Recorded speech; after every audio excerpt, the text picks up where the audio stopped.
आपका जो सुझाव है या अभ्यर्थियों का आपने पता करके बताया है, ये विचारणीय हो सकता है। सबसे पहले हम लोग को ये समझना होगा कि हम लोग नेगेटिव मार्किंग करने की आवश्यकता क्यों पड़ रही है। हम लोग देख रहे हैं कि एक एक नंबर पर सैकड़ों संख्या में अभ्यर्थी आ जाते हैं और इतना टफ कंपटीशन हो जाता है जिसमें कि कई बार लोग गेस वर्क करके उनका चयन हो जाता है और कई बार अच्छे कैंडिडेट्स होते हैं उनका मतलब सिली मिस्टेक्स होने के कारण से, एक नंबर गलती होने के कारण से वो छट जाते हैं। तो इसको रोकने के लिए इस अंतर को बढ़ाने की ज़रूरत है, इसलिए हमको स्पेसिंग बनाने की ज़रूरत है। अब ये स्पेसिंग बनाने के लिए एक उपाय यह है कि हम नेगेटिव मार्किंग करें। तो अब नेगेटिव मार्किंग अगर हम करते हैं तो क्या सभी प्रश्नों पर कर दें या कुछ सीमित प्रश्नों पर करें। एक ये भी देखा जाता है कि कई बार प्रोसेस ऑफ एलिमिनेशन से कोई अपना इंटेलिजेंट गेसिंग करते हैं और उसके बाद उस सही आंसर तक पहुंच जाते हैं कि ए भी नहीं होगा, बी भी नहीं होगा, सी भी नहीं होगा, तो फिर ये डी होगा। इस तरह से लोग करते हैं। तो कहीं ना कहीं हमको ये देखना है कि अगर इंटेलिजेंट गेसिंग अगर कोई करता है तो उसको हम हतोत्साहित न करें, और लेकिन ये भी नहीं करना चाहिए कि कोई वाइल्ड गेसिंग कर रहा है, एकदम तुक्का लगा रहा है, तो उसको हमको हतोत्साहित करने की ज़रूरत है। इसी सब चीज़ को सोच करके एक बीच का एक रास्ता निकाला गया कि इसमें कुछ संख्या में, कितनी संख्या में होगा वो अभी नहीं मैं फाइनल किया हूँ, लेकिन कुछ संख्या में, जैसे उदाहरण के तौर पर मैंने बताया था कि 50 प्रश्न अगर होंगे तो वो प्रश्नों पर हम नेगेटिव मार्किंग रखेंगे, और चूँकि नेगेटिव मार्किंग रखेंगे तो एट द सेम टाइम हम उसमें ज़्यादा नंबर भी देंगे। अगर वो थोड़ा कठिन प्रश्न रखे जाएंगे ताकि जो अच्छे मेधावी छात्र हैं वही इसको कर पाएँ और इसमें कोई गेस वर्क ना हो, क्योंकि अगर फिर से उसमें अगर गेस वर्क अगर होने लगेगा तो फिर उसका अलग से करने का कोई मायने नहीं रह जाता है। अब जो आप लोग ये बता रहे हैं कि अभ्यर्थियों की ये मांग है कि अगर नेगेटिव मार्किंग करना है तो सभी प्रश्नों पर कर दिया जाए, अलग अलग नहीं रखा जाए, कैटेगरी नहीं बनाया जाए। कठिन प्रश्न का पैमाना क्या होगा कि किसको कठिन होगा, मेरे लिए जो कठिन है दूसरे के लिए सरल है, एंड वाइस वर्सा। तो ये सब विचार हैं। वैसे तो हमारा ये कहना है कि आखिर प्रश्न पत्र तो जो सेटिंग करते हैं वो इस दृष्टिकोण को अपना करके ही सेटिंग करते हैं कि कुछ प्रश्न मॉडरेट होते हैं, कुछ प्रश्न टफ होते हैं, और वो सेटर को मालूम रहता है कि कौन सा प्रश्न मॉडरेट है, कौन सा प्रश्न टफ है, इसलिए हम सेटर पर छोड़ सकते हैं। लेकिन फिर भी अगर आशंका है लोगों के मन में तो हम एक फीडबैक के रूप में अभ्यर्थियों से हम लेने का सोच सकते हैं, इन द सेंस कि अगर जब 68 का जब आवेदन देने लगेंगे तो हम उसमें एक फीडबैक का एक पॉइंट रख सकते हैं। उनसे हम पूछ सकते हैं कि क्या आप इस तरह के दो ऑप्शंस रहेंगे कि एक आप 100% नेगेटिव मार्किंग के लिए आप तैयार हैं, या आप 50 क्वेश्चंस के लिए अगर आप नेगेटिव मार्किंग के लिए तैयार हैं और विथ डबल मार्किंग उसके लिए। तो ये ऑप्शन हम दे सकते हैं और ये फीडबैक भी हम ले सकते हैं। लेकिन मेरा ये मानना है कि इसके बाद उनके पास इतना समय नहीं मिलेगा कि वो इस फीडबैक का उत्तर जानने के बाद, जब आवेदन का अंतिम तिथि होगा उसके बाद ही ये पूरा पता चल पाएगा कि क्या फीडबैक फाइनली निकला। तो उनके पास वो परीक्षा देने के लिए फिर या उसके हिसाब से अपनी तैयारी करने के लिए समय नहीं मिलेगा। तो इसलिए बेहतर यह है कि अभी फ़िलहाल इस चीज़ को ये दिमाग में रखें कि एक सीमित संख्या में ही क्वेश्चन को हम नेगेटिव मार्किंग में करेंगे, सबको नहीं करेंगे। हम उनसे फीडबैक ज़रूर ले लेंगे और उसके बाद जो उससे जो निकल के आएगा वो हमको या तो इसी परीक्षा में या आगे आने वाली परीक्षाओं के लिए हमारे लिए वो मार्गदर्शन का काम करेगा और हम उसके हिसाब से बेहतर कर पाएंगे। इसी क्रम में मैं आपको एक आगे की बात ही बताना चाहता हूँ, वह 67th का रिटन एग्ज़ाम, मेंस एग्ज़ाम के लिए कैंडिडेट्स की यह प्राय मांग रही है कि वो स्केलिंग या नॉर्मलाइजेशन की बात करते हैं, उसकी मांग रही है। हमने जैसा पहले ही बताया था कि हमने अपने आयोग में विशेषज्ञों की एक कमेटी बना लिया है और उस कमेटी का रिपोर्ट प्राय मतलब तैयार हो चुका है लगभग, वो कल हम लोग उसको फाइनल कर देंगे। हमारा ये प्रयास रहेगा कि हम पूरी पारदर्शिता बरतते हुए जितने भी स्केलिंग के ऑप्शंस हमारे पास आएंगे, विकल्प आएंगे, क्योंकि कोई भी विकल्प जो होगा वो पूर्णतः नहीं कह सकते हैं कि परफेक्ट होगा। वो किसी ने उसमें कुछ मेरिट होंगे, कुछ डिमेरिट्स होंगे। तो हम ये करेंगे क्या कि जितने ऑप्शन स्केलिंग के हमारे एक्सपर्ट्स तो बताएंगे हमें, उसको मैं एप्लीकेशन में, मतलब जो आवेदन जो भरेंगे 67th का, उसमें हम अभ्यर्थियों से फीडबैक ले लें। वो इसलिए कि एक इंडिविजुअल व्यक्ति विशेष उसका अपना मंतव्य कुछ हो सकता है और वो ये बोल सकता है कि सभी अभ्यर्थियों के बिहाफ में वो बोल रहे हैं, लेकिन ऐसी बात न भी हो सकती है। इसलिए बेहतर ये होगा कि जो कैंडिडेट्स आवेदन दे रहे हैं उन्हीं से पूछ लिया जाए कि कौन सा स्केलिंग का तरीका उनके विचार से सही है या जिसको वो स्वीकार करेंगे। तो यह फीडबैक मैं लूँगा। मैं ये नहीं कह रहा हूँ, मैं स्पष्ट करना चाहूँगा कि मैं ये नहीं कह रहा हूँ कि मैं उसको तुरंत लागू कर ही दूँगा, क्योंकि मेरा ये मानना है कि स्केलिंग का जो निर्णय होगा एक बहुत बड़ा निर्णय होगा और इसके लिए कई कैंडिडेट्स को अपने हो सकता है कि अगर उनको मालूम रहता है पहले से कि स्केलिंग होने जा रहा है तो वो अपना ऐच्छिक विषय उसी हिसाब से चुन सकते थे और अपनी तैयारी भी उसी के हिसाब से कर सकते थे, क्योंकि इस फीडबैक से उसके बाद जो आएगा, उसका उत्तर जो आएगा, उसके हिसाब से अगर हम स्केलिंग करते हैं तो फिर 67 मेंस के लिए तैयारी के लिए समय नहीं मिलेगा। इसलिए मैं ये नहीं कह रहा हूँ कि ये स्केलिंग जो है मैं तुरंत लागू कर दूँगा।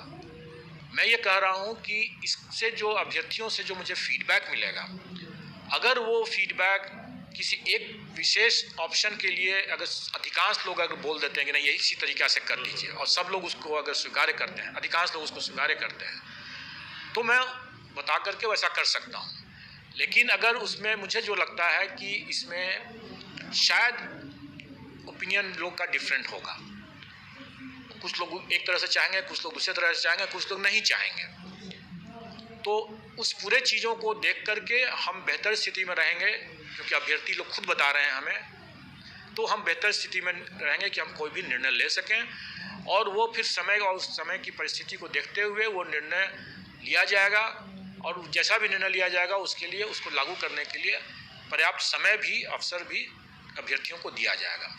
इसलिए मेरा ये समझना है कि 67th में मेंस में हम फीडबैक लेंगे। ज़्यादा चांस है कि स्केलिंग हम इस बार नहीं कर पाएंगे, लेकिन ये भी है कि जो उस फीडबैक के हिसाब से जो आएगा निश्चित तौर पर उसके अनुरूप हम अगले फिर रिटन एग्ज़ाम में हम उसको लागू कर सकेंगे। सर 68वीं को लेकर सर 68वीं को लेकर जो है असमंजस बना हुआ है। कल समाचार पत्र में आया कि अगले साल नोटिफिकेशन आएगा, लेकिन कल आपके ही इंटरव्यू में था कि हम ले सकते हैं।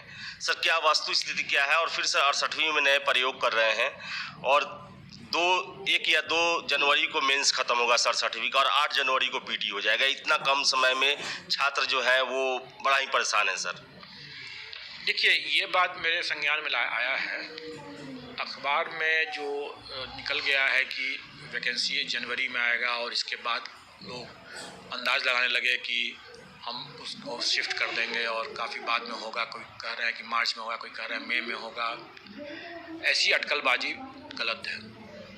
मैंने कल भी ये स्पष्ट किया कि आयोग जो है, आयोग की नियमावली में आप देखेंगे कि जो रिक्तियां हैं उसको हमको अनाउंस करना है, लेकिन ऐसा इसका मतलब यह नहीं है कि जो संभावित रिक्ति है या जो नहीं, अगर हमें रिक्ति संसूचित है तो उसके बाद हम कर ही नहीं सकते हैं एग्ज़ाम, ऐसी बात नहीं है। हम अभ्यर्थियों को बताएंगे कि इतनी रिक्तियाँ मुझे प्रतिवेदित हैं और इतनी रिक्तियाँ संभावित हैं या नहीं संभावित हैं या मेरे को संसूचित नहीं है, और हम परीक्षा ले सकते हैं और हम परीक्षा जो है अपने निर्धारित समय से ही लेने का प्रयास करेंगे।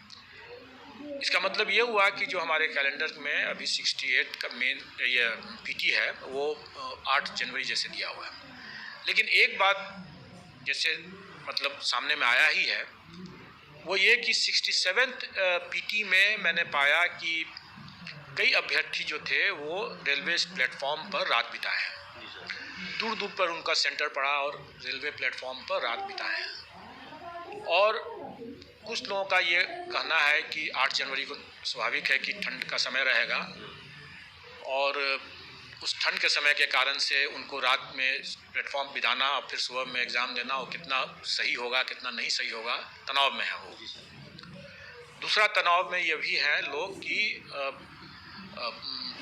ये इसके 67 का जो मेंस है वो भी लगभग 1 सप्ताह 10 दिन पहले होगा स्टार्ट, और चलेगा उस समय तक चलेगा। तुरंत उसके बाद पीटी हो जाएगा 68 का। तो दोनों की तैयारी में थोड़ी सी भिन्नता है भिन्नता, मैं मानता हूँ इस बात को, और इसलिए वो तनाव में है कि लगातार 2 एग्ज़ाम कैसे दे पाएंगे, 2 अलग अलग तरीके के एग्ज़ाम कैसे दे पाएंगे। इन सब चीज़ों को हम लोग ध्यान में रख करके सोच रहे हैं इस चीज़ को।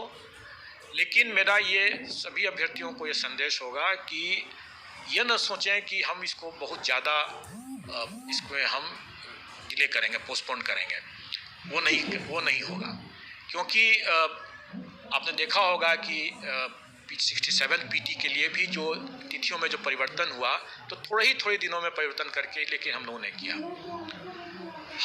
मेरा मानना है कि अभ्यर्थी जो हैं, जो कि सालों भर पढ़ते हैं, वो अच्छा कर लेंगे। एक दिन में पढ़ करके करने वाला जो है वो तरीका कभी स्थायी नहीं हो सकता, कभी अच्छा नहीं हो सकता है। लेकिन ये भी है कि कुछ गैप होना चाहिए, इसको मैं मानता हूँ। प्लस जो जाड़े की बात हुई उसको भी ध्यान में रख करके हम कुछ उसको पोस्टपोन करने का सोच सकते हैं। लेकिन फिलहाल अभी हम लोग पोस्टपोन नहीं किए हैं, और अगर पोस्टपोन अगर होता भी है तो इतना नहीं होगा कि वो मार्च और इस तरह का बिल्कुल नहीं जाएगा। वो जनवरी के अंत तक हो सकता है। अधिक से अधिक हम 1 महीने का गैप दे सकते हैं रिटर्न के और पीटी के बीच में, 21 दिन का गैप दे सकते हैं। बहुत ज़्यादा गैप नहीं देंगे हम, क्योंकि उसके बाद फिर हमको उसके आगे के भी परीक्षा कराने हैं, 69 की भी परीक्षा करानी है। इसलिए हम उसमें बहुत ज़्यादा गैप या बहुत ज़्यादा विलम्ब हम नहीं करेंगे। सर एक और चीज़ आता है सर, इंटरव्यू को लेकर बीपीएससी में इंटरव्यू बड़ा ही विवादित, इतिहास में जाए तो बड़ा ही विवादित रहा है। इस बार भी सर 66वीं में भी मैंने देखा कि 3-3 मिनट में लोग को बाहर निकाल दिया गया। बहुत सारे मैसेज आ रहे हैं कि सुधार जब चल रहा है तो मेंस और इंटरव्यू में भी होना चाहिए। वीडियो रिकॉर्डिंग का बात जो है छात्र कह रहे हैं सर, उसको लेकर भी आगे विचार हो सकता है क्या सर? बिल्कुल विचार हो सकता है, और ये पहले भी इस बात की चर्चा हुई थी।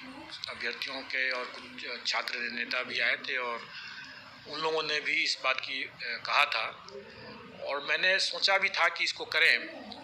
लेकिन उस समय एक दूसरी इंटरव्यू चल रहा था, जिसमें न्यायिक सेवा का वो इंटरव्यू चल रहा था, और उसमें लोगों ने थोड़ा सा ऐतराज़ करने की बात हुई कि इसमें अभी नहीं करने के लिए, और बिना बताए हुए, खास करके जो इंटरव्यू के जो विशेषज्ञ जो आते हैं उनको बिना बताए हुए, बिना उनके कॉन्फिडेंस में लिए हुए इसको नहीं करने के लिए।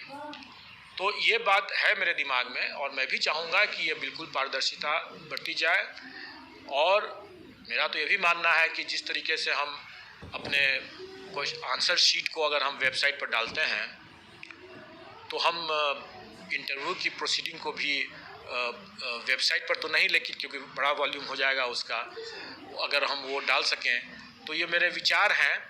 अभी मैं इसको लागू अभी कर नहीं पाया हूँ, लेकिन सोच रहा हूँ तो इस पर भी कुछ आगे आने वाले समय में किया जाएगा। सर एक अंतिम सवाल है, भाषा चुनने का मेंस में, और फिर से सर ई ऑप्शन, अगर आप स्पेशल जो क्वेश्चन रखेंगे क्या उसमें निगेटिव रहेगा, उसमें ई ऑप्शन का प्रावधान बना रहेगा या उसे हटाया जाएगा?